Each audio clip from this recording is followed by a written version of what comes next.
Слушай, смотрите! Метеориты падают прямо в залив! Волна идет к городу!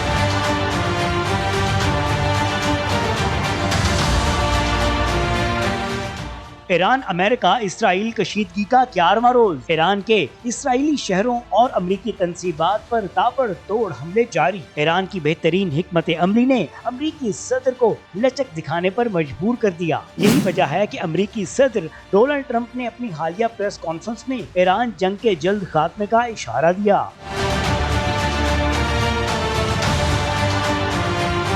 Have a much safer world as soon as it's finished. It's going to be finished pretty quickly. بین الاقوامی media reports کے مطابق امریکی صدر Donald Trump کے مشیروں نے انہیں بتایا ہے کہ جنگ توقعات کے مطابق کامیاب نہیں ہو رہی اور ایران جلدی کمزور نہیں ہوا۔ مشیروں نے صدر کو ایران میں کامیابی کا اعلان کر کے جنگ سے نکلنے کا راستہ تلاش کرنے کا مشورہ دے دیا۔